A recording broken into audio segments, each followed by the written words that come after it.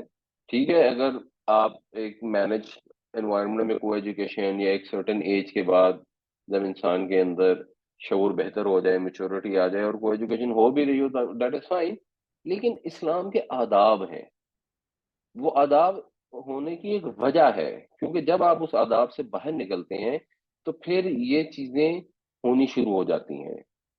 اگر شادیوں میں بھی لوگوں کو چاہیے کہ اگر وہ سیگریگیشن کریں تو کرنی چاہیے، اگر یہ لوگ مہندیوں کے فنکشنوں میں جو حرکتیں کرتے ہیں اس میں اس رشتہ داروں کو، معاشرے والوں کو اس پہ ریزسٹ کرنا چاہیے، وہاں سے اٹھ کے آ جانا چاہیے، ان کو منع کرنا چاہیے۔ یہ اسی طرح آہستہ آہستہ آہستہ آہستہ گریجولی انسان جو ہے وہ پھر اس نوبت تک پہنچ جاتا ہے جہاں یہ مصر کی ایلیٹ پہنچ چکی تھی، اور جس طرح آج کل ویسٹ کی ایلیٹ ہے وہ تو اس سے بھی ایک قدم آگے۔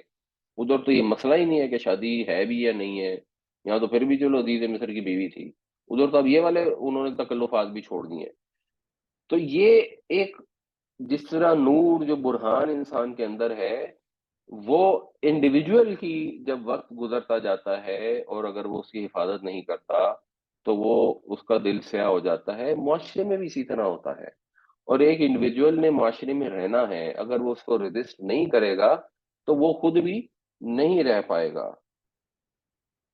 قالت فذلکن الذی لمتننی فی، وہ کہنے لگی یہ ہے، ذالکا کا ویسے مطلب ہوتا ہے یہ، اب مخاطب کی رعایت سے ذالکم بھی آ جاتا ہے، یا عورتیں تھی تو ذالکن آ گیا، تو کہنے لگی کہ یہ ہے جس کے اوپر تم مجھے لم تننی ملامت کرتی تھیں، برا بھلا کہتی تھیں، جس کے بارے میں وَلَقَدْ رَاوَدتُّهُ عَن نَفْسِي، اور میں نے اس کو بہکانے کی کوشش کی، فَاسْتَعْصَمَ، عین سواد اور میم، اسما یا اسمو کا مطلب ہوتا ہے کسی کو بچانا، اس سے پھر جو باب استفعال ہے عام طور پر اس کا مطلب ہوتا ہے حفاظت، چاہنا طلب کا مفہوم ہوتا ہے، لیکن باب استفعال میں طلب کا مفہوم بھی ہوتا ہے، مبالغہ کا مطلب ہوتا ہے کہ وہ بچ گیا۔ حفاظت چاہنے سے بھی یہی مراد ہوتا ہے، باز رہنا، کسی گناہ سے بچنا، اور مبالغے کے سینس میں دیکھیں تو یہ ہوگا کہ وہ صاف بچ گیا، بالکل بچ گیا، میں نے اس پر ڈورے ڈالے لیکن یہ بچ گیا۔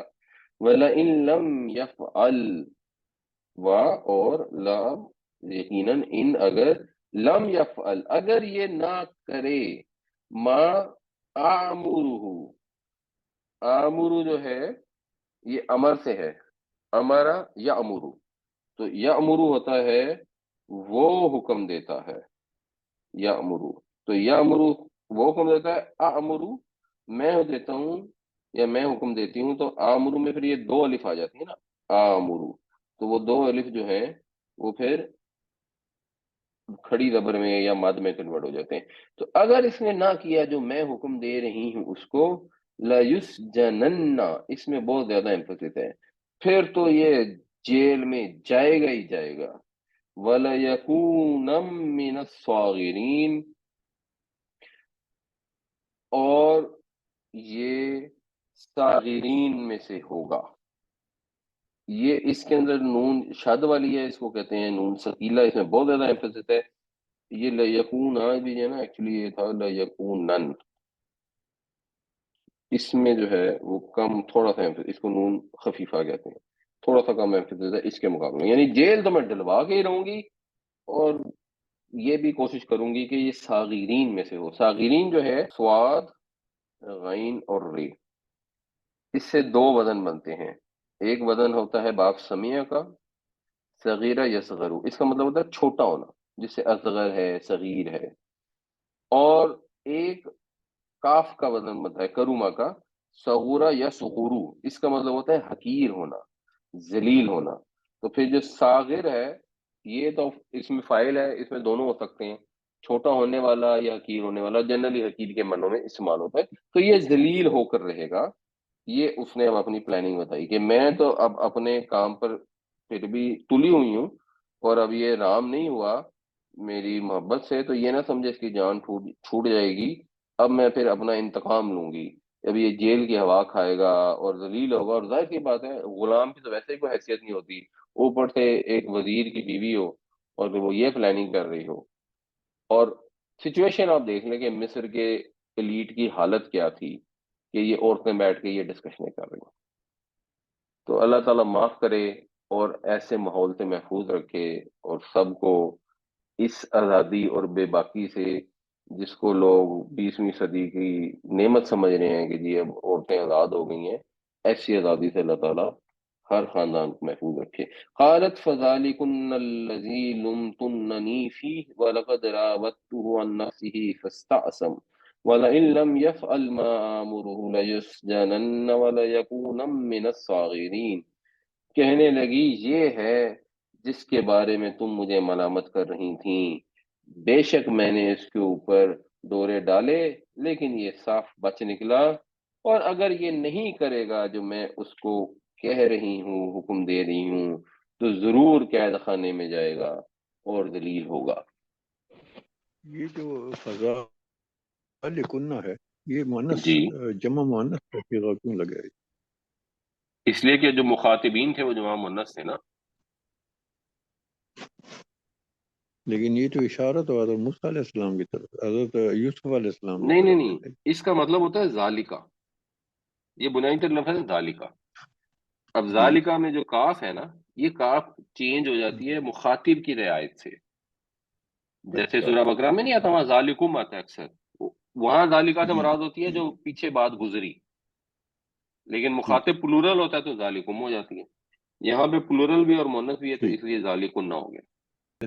Not questions like a statement, جی، آپ پردے کی طرف لوگوں کو راغب کر رہے ہیں، یا تو we have gone beyond that, یہ حضرت یوسف علیہ السلام کے قصے سے بڑھ کے ہو گیا ہے۔ لوگوں کے گھروں میں مرد ملازم ہیں جو کہ دندناتے پھرتے ہیں گھروں میں، عورتیں جو ہیں انہوں نے برقع کیا، انہوں نے چادر اور دوپٹہ بھی اتار دیا ہے، اسٹیج پہ دولہا دلہن میک اپ کر کے بیٹھے ہوئے ہوتے ہیں۔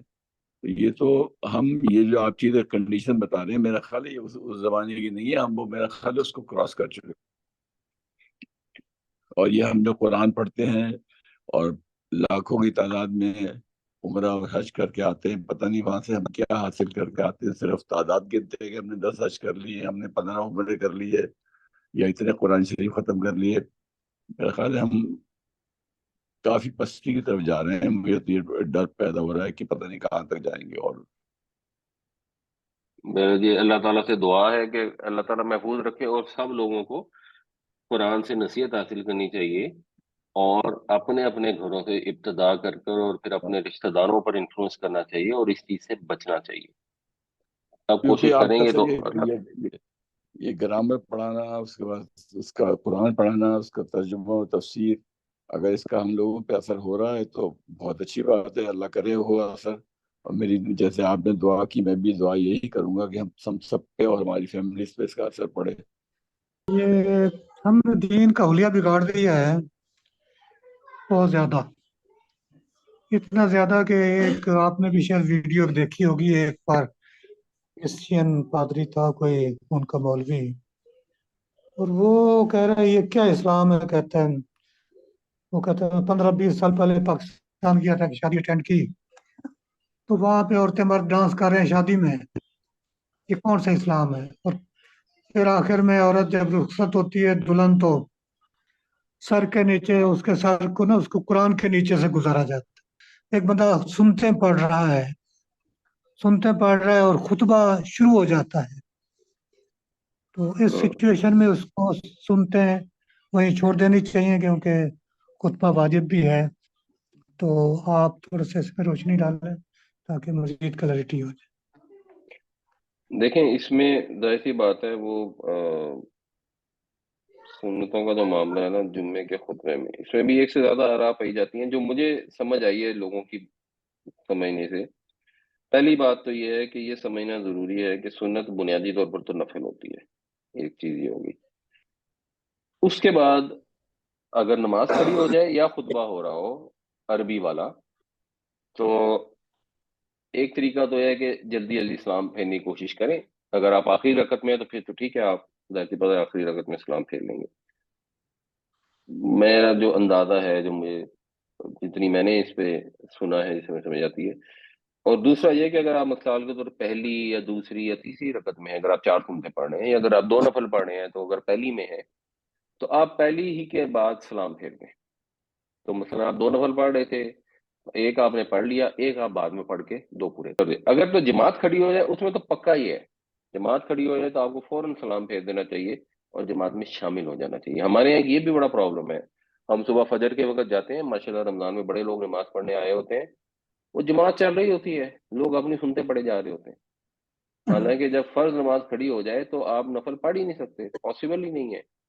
ایون جو حنفیوں کا فتویٰ ہے امام ابو حنیفہ کا، وہ بھی فتویٰ یہ ہے کہ اگر آپ کسی جماعت کی جگہ سے دور ہوں، کسی دوسرے کمرے میں ہوں، تو وہاں آپ نے جلدی جلدی سنتیں پڑھنی ہے تو پڑھ لیں، جو انہوں نے فتویٰ دیا ہے، جو ہماری انڈرسٹینڈنگ میں ٹھیک نہیں ہے. مگر یہاں تو سامنے جماعت ہو رہی ہوتی ہے، 3 صفیں جماعت کی لگی ہوتی ہیں، پیچھے 1.5 صف جو ہے ان کی لگی ہوتی ہے، جو اپنی سنتیں آرام سے پڑھی جا رہے ہوتے ہیں. اور بہت سارے لوگوں کو تو یہ بھی ہوتا ہے کہ جماعت نکل جاتی ہے، سلام پھیر جاتے ہیں، وہ اپنی سنتیں جاری رکھتے ہیں، کیونکہ ان کو یہ بتایا گیا کہ یہ سنت تو ہر حال میں پڑھنی ہے، جماعت کی تو خیر ہے. کہ اکثر میں نے پڑھا بھی ہے، دیکھا بھی ہے کہ فرض نماز کی ادائیگی کے بعد کچھ مسنون دعائیں ہیں، ٹھیک ہے. ہوں، تو کچھ لوگ جماعت جو ہی ختم ہوتی ہے، سلام پھرتا ہے، وہ چلے جاتے ہیں. کیا ان کی ٹھیک ہے. نماز کی ادائیگی ہو جاتی ہے؟ دوسری بات ہی میرا کوشچن یہ ہے کہ اکثر جو تسبیح فاطمہ ہے وہ پڑھتے ہوئے میں اکثر زیادہ پڑھ جاتا ہوں، کیا اس کا مجھے گناہ ہوگا یا یہ غلطی میری جو ہے معاف کی جائے گی؟ کم نہیں ہوتی بلکہ میں زیادہ پڑھ لیتا ہوں، جیسے 33 مرتبہ سبحان اللہ ہے، پھر الحمدللہ ہے، پھر اللہ اکبر ہے. تو مجھے ذرا اس سلسلے میں وضاحت کر دیجیے گا، جزاک جی، اللہ خیر. جزاک اللہ. جی، پہلی بات تو یہ ہے کہ مسنون اذکار جو ہیں وہ مسنون اذکار ہیں. آپ نماز کے بعد اگر وہ مسنون اذکار پڑھ لیتے ہیں تو بڑی اچھی بات ہے، نہیں پڑھتے ہیں تب بھی کوئی مسئلہ نہیں، کیونکہ وہ فرض نہیں ہے. نماز سلام پھیرنے کے ساتھ ختم ہو جاتی ہے، اس کے بعد آپ اٹھ کر چلے جاتے ہیں، دیٹ از آلسو فائن. آپ بیٹھ کر اذکار کر لیتے ہیں، دیٹ از آلسو فائن. اگر اجتماعی دعا کرتے ہیں اس کے اندر ذرا پرابلم ہے، وہ بدعت میں چلی جاتی ہے. اچھا، دوسری چیز آپ تسبیح فاطمہ کہہ رہے ہیں، ظاہر سی بات ہے اللہ کے نبی صلی اللہ علیہ وسلم نے ایک تعداد بتائی، 33 33 34 یا 33 33 33 بھی کچھ حدیثوں میں آتا ہے. تو ظاہر سی بات ہے افضل تو یہی ہے کہ اتنی تعداد کی جائے. اگر کسی وجہ سے زیادہ کر لی تو ظاہر ہے اس میں کوئی گناہ کی بات نہیں، کوئی مسئلہ نہیں ہے. ایون کم بھی کر لی اس میں بھی کوئی گناہ کی بات نہیں ہے. یہ بھی ایک ذکر ہے، نفل ہے، اللہ کے قریب جانے کی ایک کوشش ہے. صحیح گنتی آسانی سے کر لیتے ہیں، ٹھیک ہے. اگر گنتی میں کچھ تھوڑی بہت کنفیوژن ہوتی ہے، زیادہ بھی پڑھ لیتے ہیں تب بھی کوئی مسئلہ نہیں ہے. ایون اگر کم بھی پڑھ لیتے ہیں تو وہ بھی کوئی مسئلہ نہیں ہے. یہ وہ چیز نہیں ہے کہ مثلا اگر آپ نے نماز پڑھ رہے ہیں اور سورہ فاتحہ نہیں پڑھی پوری، یا 3 دفعہ سبحان اللہ نہیں پڑھا، تو ہم سوچیں کہ شاید کوئی پرابلم ہو سکتی ہے. یہ ساری چیزیں جو اذکار ہوتے ہیں نماز سے ہٹ کر، یہ سب نفل ہوتے ہیں. تو صحیح پڑھنا چاہیے. سبحان اللہ پڑھنا ہے تو بس سبحان اللہ ہی پڑھیں، اس میں ایرر پڑھنے میں غلطی نہ ہو. غلطی بھی ہو جائے ایون اس پہ بھی کوئی مسئلہ نہیں ہوتا. اللہ تعالیٰ اس طرح کی کمیوں کوتاہیوں پہ امیدیں گرفت نہیں کرتے. لیکن تعداد کی کمی بیشی میں تو بالکل کسی قسم کا کوئی ایشو نہیں. ہم یہ ماضی اور مضارع کی گردانیں پڑھ چکے ہیں، اب ذرا ہم پوری گردان ایک دفعہ دیکھ لیتے ہیں. اگر پوری گردان کو یاد کر سکتا ہے تو بڑی اچھی بات ہے. ضربا ضربا ضربو، ضربت ضربتا ضربنا، ضربتا ضربتما ضربتم، ضربتی ضربتما ضربتنا، ضربتو ضربنا. اگر پوری گردان یاد کرنی مشکل ہے تو یہ جو براؤن ہے اس کو تو ضرور یاد کریں. ضربا ضربو، ضربتا ضربتم، ضربتو ضربنا. مطلب سب کے لکھے ہوئے ہیں. جب اگر آپ نے پوری نہیں یاد کی ہوئی تو اب آپ نے ضربا ان دو نے مارا، ضربتا ان 2 عورتوں نے مارا، ضربتما تم 2 نے مارا، اور ضربتما ہی تم 2 عورتوں نے مارا. تو یہ اپنے پاس کہیں نوٹ ضرور کریں اس چارٹ کو، اس کی تصویر کھینچ کے رکھ لیں، تاکہ جب قرآن شریف میں کوئی کامن سیغوں کے علاوہ سیغہ آئے تو وہ آپ یہاں سے دیکھ کر چیک کر لیں کہ اس کا مطلب کیا ہے. جیسے یہ آج کل جو چل رہی ہیں اس میں لمتنا آیا تھا، تم مجھے ملامت کرتی ہو، تو آپ یہاں سے چیک کر لیں کہ اچھا یہ ہے، یہ اس سے میچ کرتا ہے. یہ ضرور وقتاً فوقتاً ریفر کیا کریں تاکہ آپ کی گرامر کی انڈرسٹینڈنگ تھوڑی بہتر ہو. تو یہ 6 سیکھے اگر آپ نے یاد کیے ہوں، ضربا ضربو ضربتا ضربتم ضربت ضربنا، اور ایک یہ 7واں سیگا بھی یاد کریں، یہ مؤنث واحد کا سیگا ہے غائب میں، اس مؤنث نے مارا. لیکن اس سیگے میں جیسے ہم نے پہلے ڈسکس کیا تھا، یہ جو ٹوٹی پوٹی جمع ہوتی ہے یہ اس کے ساتھ اکثر استعمال ہوتا ہے، تو یہ سیگا آپ کو آنا چاہیے. اسی طرح مضارع کی گردان ہے، یضربو یضربانی یضربونا، تضربو تضربانی یضربنا، یہ مؤنث ہے. تضربو تضربانی تضربونا، تضربینا تضربانی تضربنا، اور اضربنا اضربو. تو اس میں بھی اگر کوئی ساری گردان یاد کر سکتا ہے تو بڑی اچھی بات ہے، ضرور یاد کر لے. نہیں کر سکتا تو 6 چیزیں ضرور یاد کرے، یضربو یضربونا تضربو تضربونا اضربو نضربو، اور یہ والا مؤنث غائب واحد کا صیغہ بھی یاد کریں. یہ مؤنث واحد غائب اور مذکر حاضر واحد دونوں کا صیغہ ایک ہی ہوتا ہے، تو اس کو یاد کرنا اس سینس میں آسان ہے. تو یہ تجربہ بھی ضرور یاد ہونا چاہیے. تو یہ اس کا بھی چارٹ دونوں کا آپ کے پاس ہونا چاہیے تاکہ جہاں ضرورت پڑے وہاں پہ آپ اس کو ریفر کر سکیں. مگر 6 اور ایک ساتھ سیکھیں تو زبانی یاد ہونے ضروری ہیں.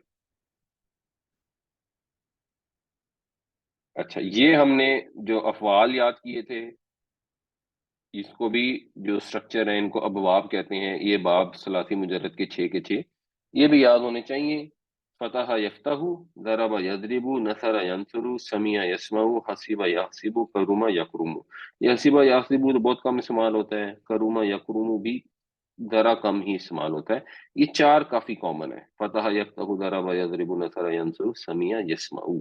یہ اتنے مشکل نہیں ہے یاد کرنے، کیونکہ یہ الفاظ قرآن شریف میں کئی جگہوں پہ استعمال بھی ہوتے ہیں تو آپ اس کو ریلیٹ بھی کر سکتے ہیں.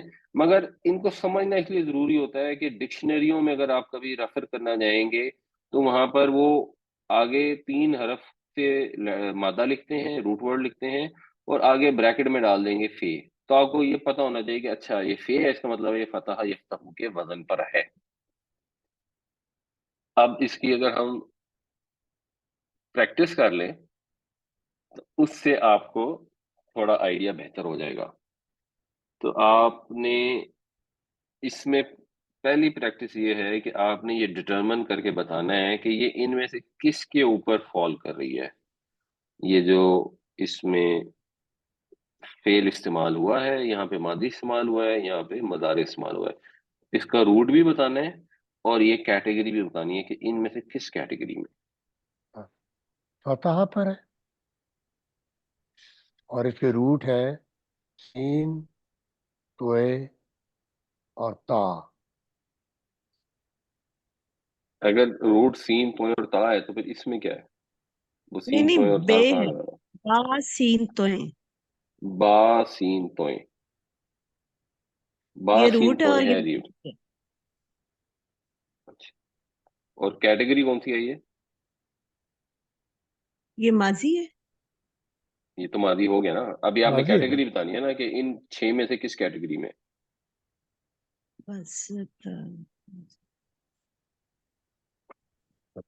واسطہ زارابا. دربا دربا.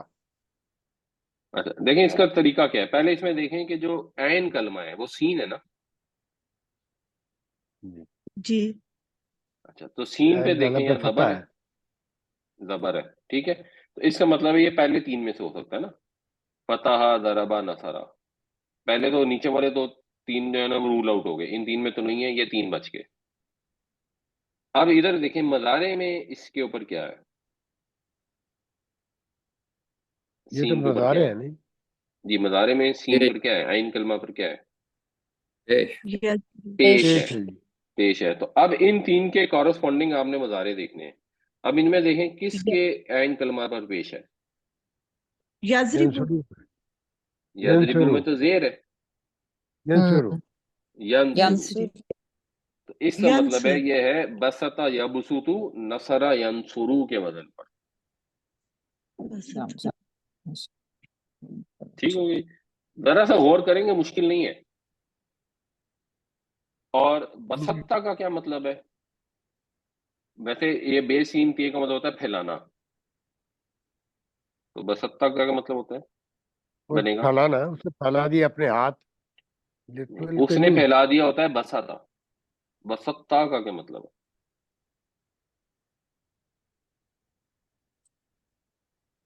میں نے پھیلایا۔ میں نے پھیلا دیا ہوتا یہ بسطو، تو نے پھیلا دی. تو نے پھیلایا، پھیلایا۔ تو نے پھیلایا، اگر تو نے پھیلایا میری طرف اپنا ہاتھ کے مجھے قتل کرے، یبسو کیا کیا مطلب ہوگا؟ وہ پھلائے گا، وہ پھیلائے گا یا وہ پھیلاتا پھیلاتا ہے ہے؟ جب پھیلائے. ہاں، پھیلاتا ہے۔ اچھا جی، اس میں بتائیں جی، اس میں روٹ کیا ہے؟ خے لام اور ہے کاف. خیل عام کا، بالکل ٹھیک۔ لام کاف، یہ بتائیں جی اب روٹ یہ کس وزن پہ ہے؟ یہ فتح کے کلمہ این کلمہ پہ وہ فتح ہے نا، فتح. خلق فتح، نہیں، خلا کا تو ان تینوں کے وزن پر آ گیا نا، فتح، ضربہ، نصرہ، تینوں کے وزن پہ آ سکتا ہے۔ جی ماضی سے تو یہ پتہ لگا، مضارع سے کیا پتہ لگ رہا ہے؟ مضارع سے اسمر عین کلمہ پر کیا ہے؟ پیش ہے. پیش ہے، تو پھر ان تینوں میں سے کون سا والا ہے جس میں پیش آتا ہے عین کلمہ پر؟ یہ ینصرو. ینصرو۔ ینصرو، تو یہ بھی نصرہ ینصرو ہے، اور پھر وہ کیا کرتے ہیں کہ بریکٹ کے اندر نون لکھ دیتے ہیں، خیل عام کاف لکھیں گے اور بریکٹ میں نون لکھ دیں گے تو آپ کو پتہ لگ جائے گا یہ خلق یخلق کا وزن ہے۔ اچھا، خلقکم کا کیا مطلب ہے؟ پیدا کیا تم کو، اس نے پیدا کیا تم کو۔ اخلق کا کیا مطلب ہے؟ میں نے یہ پیدا کیا. میں پیدا کروں گا، ہاں، میں پیدا میں کرتا نے ہوں یا میں کرتا پیدا ہوں۔ کروں گا؟ میں نے پیدا کیا تو ماضی ہوگا نا، میں پیدا کرتا ہوں یا کروں گا۔ کروں گا۔ اچھا جی، اس میں بتائیں جی روٹ کیا ہے؟ علم، عین لام میم، روٹ ہے این، ہاں جی، این لام میم روٹ ہے، بالکل ٹھیک۔ ماضی ہے اور یہ وزن پہ ہے حسبہ. ماضی کو دیکھیں گے تو حسیبہ ہو سکتا ہے، اور علیم، اور کوئی نہیں ہے. این کلمہ پہ زیر سمیہ ہے، بھی ہوگا۔ سمیہ بھی ہوگا، یہ دو ہو سکتے ہیں۔ اب مضارع کو زندگی دیکھیں، آ رہی ہے. وہ حسیبہ، فونٹ ایسا ہے یا شاید آپ دکھائی نہ دے رہے ہو، سمیہ ہے نا بیسیکلی، تعلمون. تعلمون۔ اس میں کیا ہے جی؟ یہ این کلمہ کے اوپر فتح ہے. ہاں، فتح ہے، دبر ہے، تو کون سا بنا پھر یہ؟ یہاں پہ یہ دو تھے نا،